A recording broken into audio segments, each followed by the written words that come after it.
এই কাহিনী শুরু হয় ঠিক সেখান থেকেই যেখানে পার্ট 2 শেষ হয়েছিল। আদালত পরিষ্কার জানিয়ে দিয়েছিল যে বরুণের খুনের সাথে জর্জ কুট্টি এবং তার পরিবারের কোনো সম্পর্ক নেই। ডিএনএ রিপোর্টেও পুলিশের বিপক্ষে গিয়েছিল এবং এভাবেই কেসটি আনুষ্ঠানিকভাবে বন্ধ হয়ে যায়। এখন জর্জ কুট্টি এবং তার পরিবার আইনত নির্দোষ ঘোষিত হয়েছে, কিন্তু এখান থেকেই গল্পের আসল মোড় শুরু হয়। পরের দৃশ্যে আমরা দেখি জর্জ কুট্টি তার পুরো পরিবারের সাথে থিয়েটারে বসে আছে এবং একটি সিনেমা তারা দেখছে, এবং তা আর কিছুই না, সেটা হলো স্বয়ং বা সেই দৃশ্যম মুভিটি। আসলে এইটি সেই গল্প যা জর্জ কুট্টি এক লেখককে শুনিয়েছিল।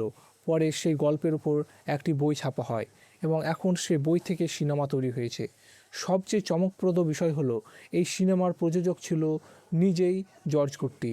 সিনেমাটি দুর্দান্ত সাড়া পাচ্ছিল, ব্লকবাস্টার হয়, চারপাশে শুধু এরই আলোচনা, মিডিয়ার সর্বত্র এই গল্প নিয়েই কথা চলছে।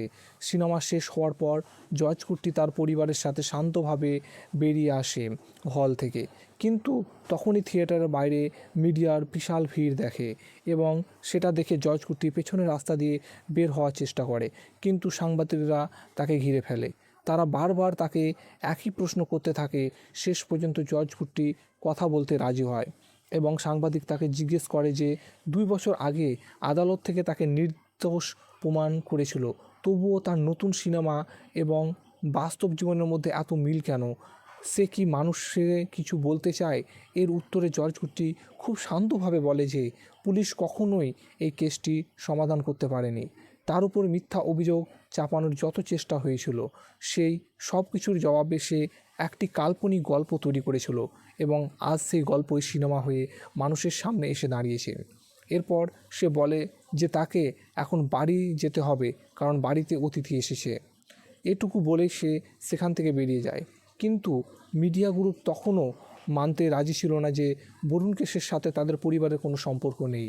তারা নিজেদের মধ্যে আলোচনা করতে থাকে যে নিজের পরিবারকে বাঁচানোর জন্য জর্জ কুট্টি আসলে কী করেছিল।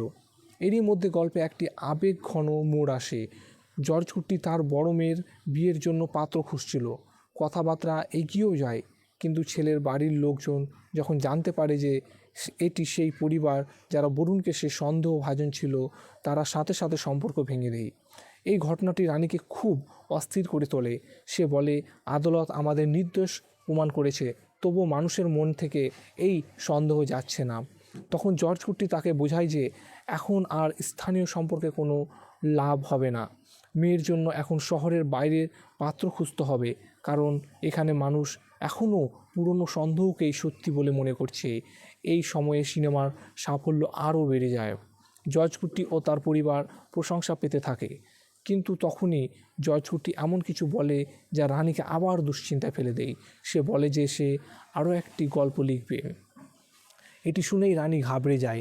সে পরিষ্কার বলে, একটি সিনেমার কারণে পরিবার আগে থেকে অনেক কিছু সহ্য করছে, এখন আর নয়, এবার থাক, আগে অঞ্জুর বিয়ে দাও, তারপর বাকি কথা দেখা যাবে। জর্জ কুট্টি বরাবরের মতো চুপ থাকে এবং হেসে কথাটি এড়িয়ে যায়। এরপর আসে পরবর্তী ধাক্কা। ছোট মেয়ে অনু যখন ইউটিউব দেখছিল, তখন সে জানতে পারে যে দৃশ্যম সিনেমাটি লিক হয়ে গেছে। এটি শুনেই জর্জ কুট্টি দ্রুত হিরোকে ফোন করে এবং জানায় যে সিনেমাটি ইউটিউবে চলে এসেছে। এর প্রভাব সরাসরি বক্স অফিস কালেকশনের উপর পড়বে। হিরো দ্রুত পরামর্শ দেয় যে সাইবার ক্রাইম এবং আইজি অফিসে অভিযোগ জানানো উচিত। পরের দিন দুজনে আইজি অফিসে পৌঁছায়। বাইরে জর্জ কুট্টি অপেক্ষা করে আর ভেতরে হিরো অভিযোগ দায়ের করার প্রক্রিয়ায় ব্যস্ত থাকে। এরই মধ্যে জর্জ কুট্টির দেখা হয় এক পুরনো অবসরপ্রাপ্ত পুলিশ অফিসারের সাথে, যে বহু বছর আগে বরুণ কেসের তদন্ত টিমে ছিল।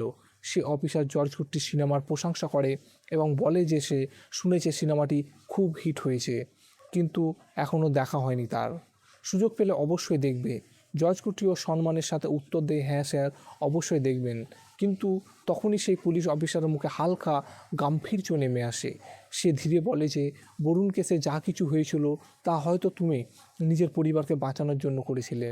আমি জানি না তোমার সঠিক ছিল নাকি তুমি সঠিক আমি জানি না তা সঠিক ছিল নাকি ভুল, কিন্তু এটা পরিষ্কার যে তুমি এসব তোমার পরিবারের জন্যই করেছো। এটি শুনে জর্জ কুট্টি একদম চুপ হয়ে যায়। সে কোনো উত্তর দেয় না, কারণ সে ভালো করে জানে যে এই প্রশ্নের উত্তর তার পুরো পরিবারকে বিপদে ফেলতে পারে। এই রহস্যের কারণে সে কাউকে বিশ্বাস করে না। সামান্য একটি ভুল তার পুরো দুনিয়া ধ্বংস করে দিতে পারে। এরপর সে অবসরপ্রাপ্ত অফিসার জানায় যে তার ছেলেও সিনেমায় আসতে চায়। সে জর্জ কুট্টিকে বলে যে যদি কোনো সিনেমায় রোল থাকে তবে যেন তাকে অবশ্যই মনে রাখে। জর্জ কুটিও হেসে সম্মতি জানায়। এরপর বাইরে হিরো চলে আসে এবং দুজনে মিলে লিক হয়ে যাওয়া সিনেমা নিয়ে অভিযোগ দায়ের করে। এখন গল্পটি আরও একটি বেদনাদায়ক সত্যের দিকে মোড় নেয়। জর্জ কুট্টি তার মেয়ের বিয়ে দিতে পারছিল না, কারণ প্রতিবার কোনো না কোনো নতুন সম্পর্ক আসে, আর বরুণ মার্ডার কেসের কথা সামনে আসতেই সম্পর্ক ভেঙে যায়। আদালত তাদের নির্দোষ প্রমাণ করেছিল, কিন্তু সমাজ তখনও তাদের সন্দেহের চোখে দেখছিল। এরই মধ্যে জর্জ কুট্টির বাড়িতে জোশী পৌঁছে যায়। এটি সেই জোশী যে দ্বিতীয় পার্টে বয়ান দিয়েছিল যে জর্জ কুট্টি পুলিশ স্টেশনে বরুণের লাশ লুকিয়েছিল। হঠাৎ তার বাড়িতে চলে আসায় পরিবেশ কিছুটা অদ্ভুত হয়ে যায়। জোশী তার স্ত্রীকে সাথে নিয়ে আসে এবং নিজের মনের বোঝা হালকা করতে শুরু করে। সে জানায় যে বয়ান দেওয়ার পর তার জীবন যেন ভেঙে পড়েছে। প্রতিটি কাজে ব্যর্থতা আসছে, প্রতিটি পদক্ষেপে ক্ষতি হচ্ছে, এবং এখন তার মনে হতে শুরু করেছে যে টাকার লোভে সে জর্জ কুট্টির বিরুদ্ধে গিয়ে খুব বড় পাপ করেছে।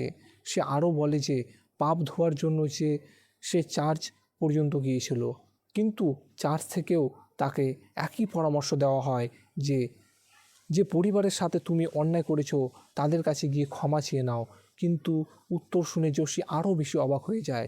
জর্জ কুট্টি তাকে বলে যে সে কখনোই কাউকে অভিশাপ দেয়নি, বরং জোশী আদালতে গিয়ে সত্যি কথা বলেছিল।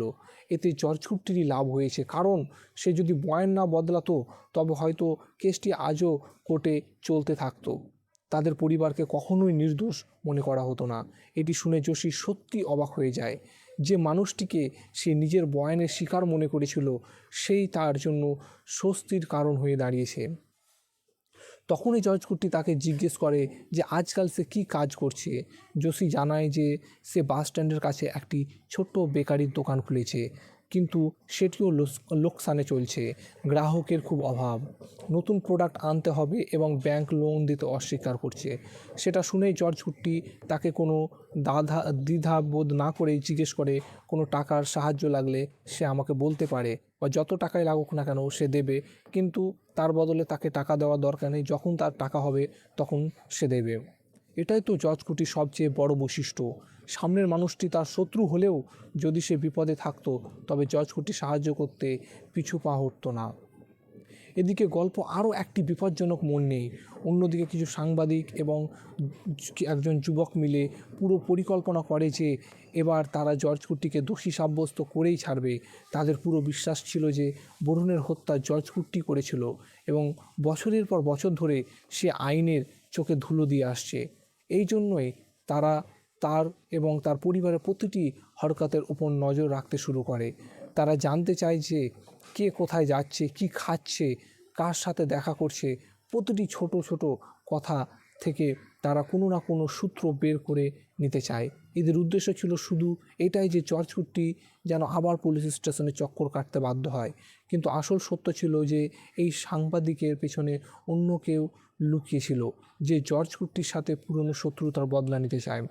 যদিও সেই লোকটির নাম এখনও সামনে আসেনি, কিন্তু অঞ্জুর বিয়ের কথা এগোয় না। প্রতিবার সম্পর্ক প্রায় চূড়ান্ত হওয়ার পর ভেঙে যায়। ধীরে ধীরে পুরো পরিবার আবার সেই মানসিক চাপে ফিরতে শুরু করে, যেখান থেকে সে অনেক দিন আগেই বেরিয়ে এসেছিল। তখন জর্জ কুট্টি সিদ্ধান্ত নেয় যে কিছুদিন সবাইকে বাইরে ঘুরিতে নিয়ে যাবে, যাতে ঘরের পরিবেশ কিছুটা হালকা হতে পারে। সে পুরো পরিবারকে ভ্যাকেশনে নিয়ে যায়, কিন্তু সেখানেও চাপ পুরোপুরি শেষ হয় না। রানী জর্জ কুট্টিকে বলে যে এখন মেয়েরা বড় হয়ে গেছে, বিশেষ করে অঞ্জুর এখনও বরুণের ব্যাপার নিয়ে দুর্ঘটনার রেস পুরোপুরি কাটেনি। সে মানসিকভাবে খুব অস্থির থাকে এবং থেরাপি নিচ্ছে। ডাক্তার রানীকে বুঝিয়েছে যে অঞ্জুর পরিবারের সাথে খোলাখুলি কথা বলা উচিত।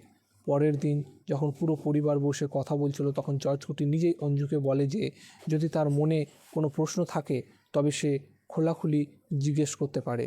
অঞ্জুরও সেই প্রশ্নটি জিজ্ঞাসা করে ফেলে যেটার জন্য পুরো পরিবার সব সময় ভয় পেত। সে জিজ্ঞেস করে, বরুণবালা কেস কি সত্যি চিরতরে শেষ হয়ে গেছে, নাকি কখনো আবার খুলতে পারে? জর্জ কুটির উত্তর দেওয়ার বদলে তার উকিলকে দিকে ইঙ্গিত করে। উকিল বোঝায় যে আইনগতভাবে কেস প্রায় শেষ হয়ে গেছে, কিন্তু ভবিষ্যতে যদি কোনো নতুন প্রমাণ পাওয়া যায় তবে মামলা আবার খুলতে পারে। যদিও এখন এর সম্ভাবনা খুব কম, কারণ সমস্ত প্রমাণ মুছে ফেলা হয়েছে। এটি শুনে অঞ্জুর কিছুটা স্বস্তি পায়, কিন্তু জর্জ কুটি এবং উকিলের মধ্যে যে ব্যক্তিগত কথাবার্তা হয় তা আরও গভীর। উকিল তাকে বলে যে সে এখনও তার পরিবারকে এই সত্যিটি জানায়নি যে সে হাড়গুলো অ্যাসিড দিয়ে শেষ করে দিয়েছিল। এটি শুনে পরিষ্কার হয়ে যায় যে পরিবার আজও পুরো রহস্য সম্পর্কে জানে না।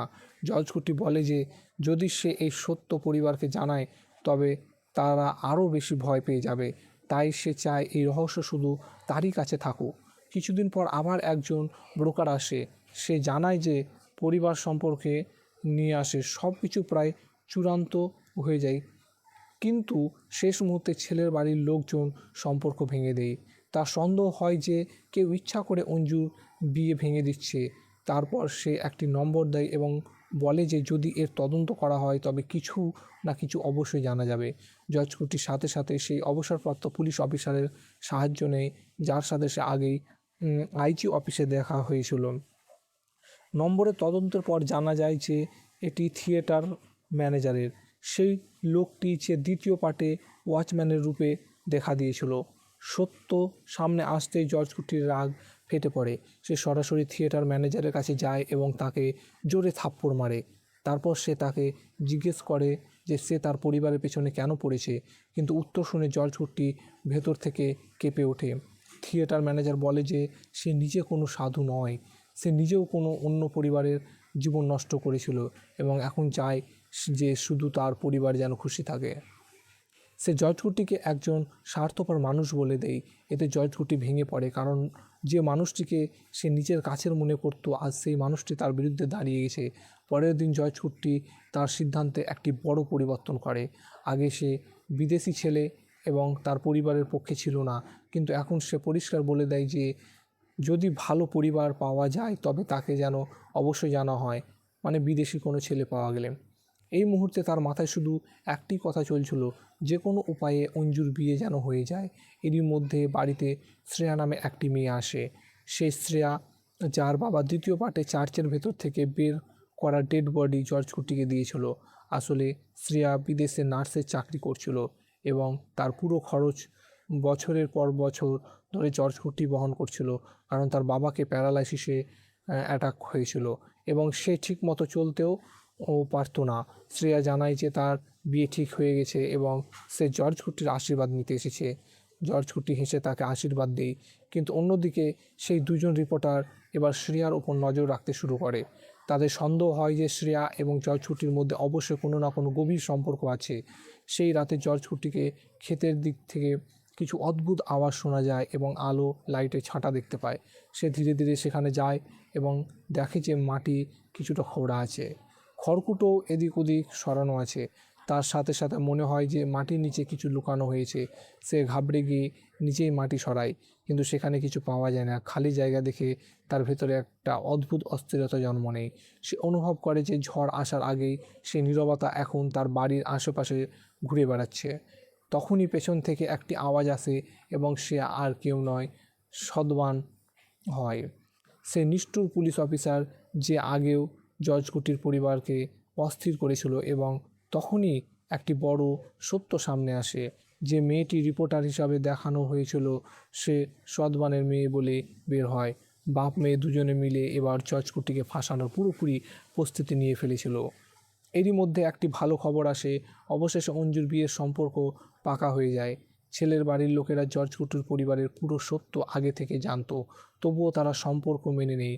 দুই পরিবার দেখা করে, ছেলে মেয়ে একে অপরকে পছন্দ করে নেয় এবং বাড়িতে খুশির পরিবেশ তৈরি হয়। কিন্তু সদবান তখনও চুপ বসে থাকে না। সে এবং তার মেয়ে আগে অঞ্জুর থেরাপিস্টের কাছে পৌঁছায়। সদবান নিজেকে পুলিশ অফিসার বলে এবং অঞ্জুর মেডিকেল রিপোর্ট চায়। ডাক্তার পরিষ্কার মানা করে দেয়, কিন্তু সদমান চাকু বের করে তাকে ধমকায়।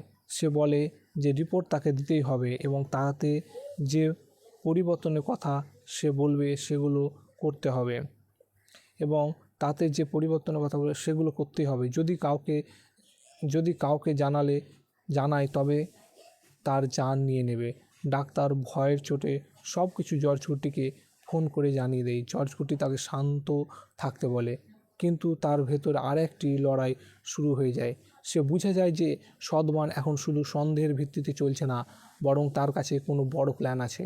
তখনই সে নিজে সদমানের সাথে দেখা করতে পৌঁছে যায়।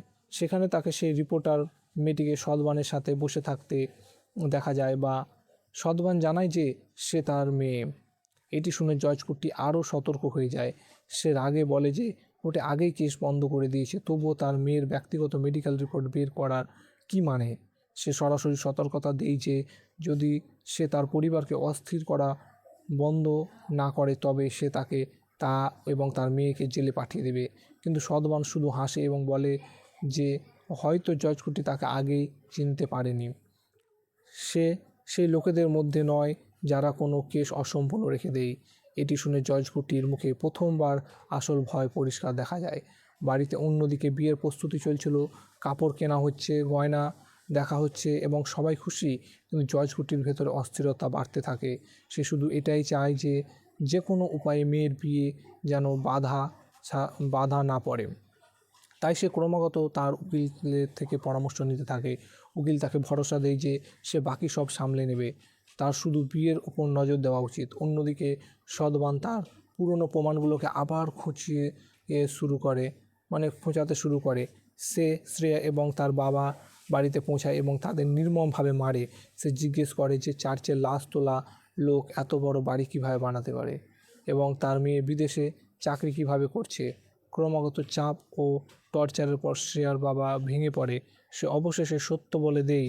সে মেনে নেয় যে বহু বছর আগেই তারা চার্চ থেকে একটি বড় ডেড বডি বের করে জর্জ কুটিকে দিয়েছিল।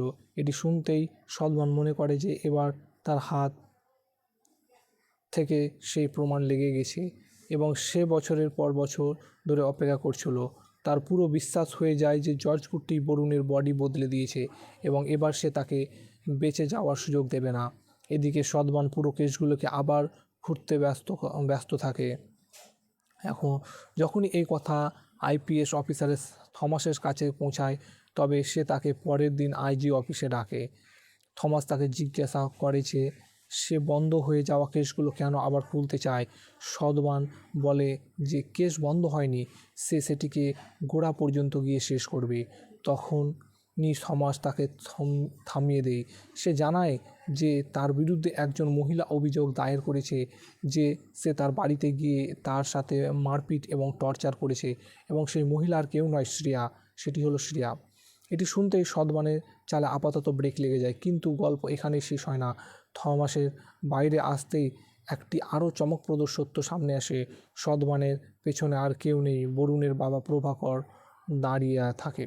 সে পুরোপুরি ঠিক করে ফেলেছিল যে এবার এই কেসটিকে তার গোড়া পর্যন্ত নিয়ে যাবে। যে তার ছেলের সাথে এই সব করেছে তাকে জেলের পেছনে পাঠিয়েই দম নেবে।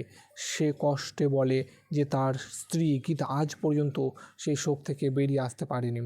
সে আমেরিকায় চলে গেলেও তবুও সে শান্তি পায়নি। গীতা এখনও মানসিক ট্রমাতে আছে এবং ওষুধ নিচ্ছে। প্রভাকরণ পরিষ্কার বলে দেয় যে সে এটি সহ্য করতে পারে না যে তার ছেলে মারা যাক আর অন্যদিকে জর্জ কুট্টি তার মেয়ের বিয়ে করে সুখে থাকুক। তাই সে ঠিক করেছে যে যাই হোক না কেন সে জর্জ কুট্টির আনন্দ বরবাদ করেই ছাড়বে। অবশেষে থমাস তাকে সাহায্য করে। অবশেষে থমাসও তাকে সাহায্য করতে রাজি হয়ে যায়। অন্যদিকে জর্জ কুট্টি এখন পুরোপুরি বুঝে গিয়েছিল যে তার শত্রুদের আসল উদ্দেশ্য অঞ্জুর বিয়ে আটকানো ছিল। তাই বিয়ের ঠিক একদিন আগেই সে কোর্ট থেকে এনটিসি বা অ্যান্টিসিপেটরি বেলও নিয়েছিল। কোর্টে জর্জ কুটির উকিল পরিষ্কার বলে যে কি শুধু একটি বিয়ে আটকানোর জন্য এত বড় ষড়যন্ত্র করা হয়েছে এবং আপাতত বিয়ের ওপর কোনো ধরনের নিষেধাজ্ঞা লাগানো যেতে পারে না। এভাবেই প্রভাকরণ এবং সদমানের প্রথম চাল পুরোপুরি ফেল হয়ে যায়। এরপর বিয়ে ধুমধাম করে হয়ে যায়, সব কিছু ঠিকঠাক চলছিল, বাড়িতে খুশির পরিবেশ ছিল এবং তারপর অঞ্জু তার স্বামীর সাথে রাতে রিসর্টে চলে যায়। কিন্তু এখান থেকে সিনেমার সবচেয়ে বড় টুইস্ট শুরু হয়। আসলে অঞ্জুর সাথে বিয়ে করা ছেলেটি প্রভাকরণের লোক ছিল। বিদেশে তার ব্যবসা ডুবে গিয়েছিল, তখন প্রভাকরণ তার সাহায্য করেছিল। সেই উপকারের বদলে সে অঞ্জুকে বিয়ে করার কথা বলেছিল, যে বিয়ে করতেই হবে। অর্থাৎ এই পুরো বিয়ে আগে থেকে পরিকল্পনা করা ষড়যন্ত্র ছিল। রিসর্টে পৌঁছাতেই সেই ছেলেটি অঞ্জুকে অবচেতন বা অজ্ঞান করা ওষুধ দিয়ে ঘুম পাড়িয়ে দেয়। তারপর সে সেখানে একটি ফেক মার্ডার সিন সদভান একটা তৈরি করে, যাতে সে নিজে বিদেশে পালিয়ে যায় এবং অঞ্জুর ওপর হত্যার অভিযোগ চাপিয়ে দেওয়া যায়, যাতে তাকে জেলে পাঠানো যায়। প্রভাকরণ এই খেলা খুব ভেবেচিন্তে বিছিয়েছিল, কিন্তু তার এই আন্দাজ ছিল না যে জর্জ কুটি প্রতিটি বিপদের জন্য আগে থেকেই তৈরি। সে রাতে সদবান জর্জ কুটিকে জর্জ কুটিকে ভিডিও কল করে এবং জানায় যে সে অঞ্জুকে কিডন্যাপ করে নিয়েছে। এটি শুনতেই জর্জ কুটি দ্রুত রিসর্টের দিকে দৌড়ায়। সেখানে পৌঁছে সে দেখে যে অঞ্জুর অবস্থা খুব খারাপ এবং সদবানের প্ল্যান প্রায় সফল হয়ে গেছে। কিন্তু আসল কথা ছিল যে জর্জ কুটি আগে থেকে বুঝে গিয়েছিল যে তার মেয়ের সাথে কিছু খারাপ হতে চলেছে, তাই সে তাদের বিরুদ্ধে ব্যবহার করার সিদ্ধান্ত নিয়েছিল। যখনই সে অঞ্জুর কাছে পৌঁছায়, তবে শুধু একটা প্রশ্ন জিজ্ঞেস করে, কি তোর আমার উপর ভরসা আছে? অঞ্জু কাঁদতে কাঁদতে বলে যে তার বাবার উপর পুরো ভরসা আছে, এবং তখনই জর্জ কুটি সেই পদক্ষেপ নেয় যার কেউ কল্পনাও করতে পারেনি। সে তার নিজের মেয়েকে নির্মমভাবে চোট দেয় এবং তার হাতে চাকু ফুটিয়ে দেয়, যাতে এমন লাগে যেন কেউ তার ওপর হামলা করেছে। এটি সব বাবার করার সময় তার চোখে জল থাকে, কারণ সে তার মেয়েকে কষ্ট দিতে চায়নি, কিন্তু তার কাছে এর ছাড়া আর কোনো উপায় ছিল না তার মেয়েকে বাঁচানোর জন্য। তাতে প্রতি হালতে সদভান ও প্রভাকরণ তাদের জালে ফাঁসতে হয়েছিল। অন্যদিকে অঞ্জুর স্বামী সদভানের সাথে সেখান থেকে পালিয়ে যায় এবং জর্জ কুটি এই সুযোগের সুবিধা নিয়ে পুরো খেলা উল্টে দেয়। সে পরিবেশ এমন বানিয়ে দেয় যেন সদভান অঞ্জুর ওপর হামলা করছে।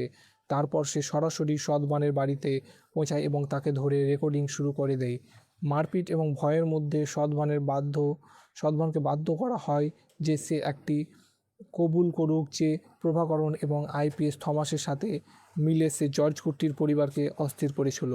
সেই রেকর্ডিংয়ে প্রভাকরণ এবং থমাস দুজনের নামও সামনে চলে আসে। এখন পুরো খেলা উল্টে গিয়েছিল। যে লোকগুলো জর্জ কুটিকে ফাঁসানোর চেষ্টা করেছিল তারাই এখন নিজে ফেঁসে গিয়েছে। কিন্তু তখনই গল্প একটি ইমোশনাল মোড় নেয়। জর্জ কুটি অবশেষে থমাসের সাথে দেখা করে এবং বলে যে যা কিছু হয়েছে তার পুরো দায়ভার সে নিয়ে নেবে। সে হাত জোর করে বলে যে যদি প্রভাকরণ বদলা নিতে চায় তবে আমার থেকে নাও, আমার মেয়েকে ছেড়ে দাও, এবং তারপর সে নিজে সারেন্ডার করার জন্য তৈরি হয়ে যায়। সাথে সে এটিও একটি পরিষ্কার সতর্কতা দেয় যে যদি এবার কোনো চাল চালানো হয় তবে সদভানের পুরো রেকর্ডিং কোর্ট পর্যন্ত পৌঁছে যাবে। অবশেষে জর্জ কুটি নিজে তার গুনহা কবুল করে নেয় এবং বলে যে বরুণের হত্যা সে নিজেই করেছিল। এরপর তাকে গ্রেপ্তার করে জেলে পাঠিয়ে দেওয়া হয়। পুরো মিডিয়াতে এই খবর ব্রেকিং নিউজ হয়ে যায়। 15 বছর পুরনো মার্ডার কেসের অবশেষে শেষ হয়ে গিয়েছিল। মানুষ অবাক হয়েছিল যে একজন বাবা তার মেয়েকে বাঁচানোর জন্য এত বড় কুরবানিও দিতে পারে। কিন্তু সিনেমার শেষ টুইস্ট এখনও বাকি ছিল। শেষ দৃশ্যে প্রভাকরণ এবং তার স্ত্রী গীতা টিভিতে জর্জ কুটির গ্রেপ্তারের খবর দেখে।